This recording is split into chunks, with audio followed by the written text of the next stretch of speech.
রমজান মাসের প্রতিটা রাত প্রতিটা দিন বরকতময়, বিশেষ করে শবে কদর। তবে শবে কদর কোন রাত্রে এই নিয়ে উলামায়ে কেরামের মাঝে মতবিরোধ আছে। রমজান মাসের যে কোনো রাত শবে কদর হতে পারে। আমাদের নবী বিশ্ব নবী এক হাদিসে বলেন, রমজান মাসের শেষের 10 দিন শবে কদর তালাশ করো, বিশেষ করে বেজুর রাতগুলোতে। তাহলে 21-এর রাত, 23, 25, 27, 29 এই রাতগুলোতে শবে কদর হওয়ার বেশি সম্ভাবনা। এর মধ্যেও 27 তারিখ বেশি হওয়ার সম্ভাবনা। শবে কদর থেকে আমাদের জন্য শিক্ষা কি?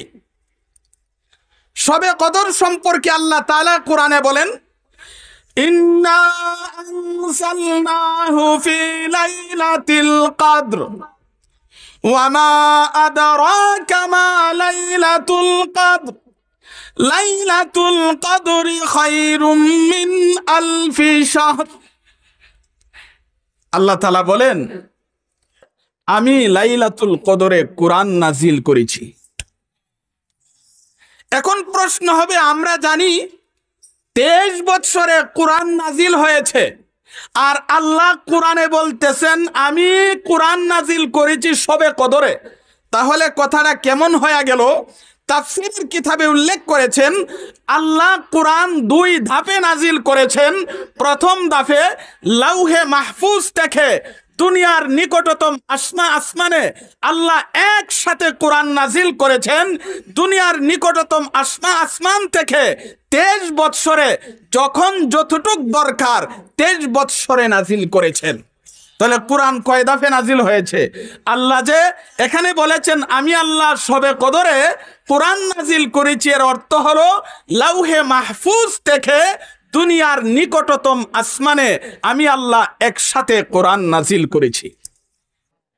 আল্লাহ তাআলা সেখানে বলেন, হে নবী আপনি কি জানেন লাইলাতুল কদরের ফজিলত কি?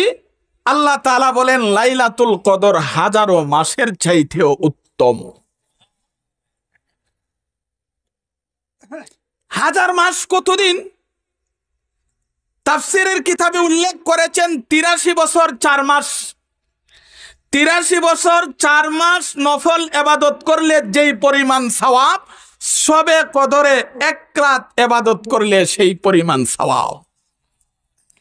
কিন্তু যেই লোকটার সারা বছরের ফরজ ঠিক আছে, ওয়াজিব ঠিক আছে, সুন্নতে মুআক্কাদা ঠিক আছে, সারা বছর ফরজ, ওয়াজিব, সুন্নতে মুআক্কাদা ঠিক মতো আদায় করেছে, এই লোকটা সারা রাত জাগতে হয় না। শবে কদরে যদি এশারের নামাজ জামাতের সাথে আদায় করে, আবার ফজরের নামাজ যদি জামাতের সাথে আদায় করতে পারে, আল্লাহ 83 বছর 4 মাসের সওয়াব আল্লাহ তাকে দান করে দেন। হ্যাঁ, সে যদি আবার অতিরিক্ত আরো করে তো অতিরিক্ত আরো পাবে। শবে কদর থেকে আমাদের জন্য শিক্ষা হলো, রমজান মাস পেয়ে রমজান মাসে আল্লাহ তাআলার কাছে তাওবা করে ঈদের দিন আল্লাহর কাছ থেকে ক্ষমার ঘোষণা নেওয়া। ঈদের দিন আল্লাহর কাছ থেকে ক্ষমার ঘোষণা নেওয়া।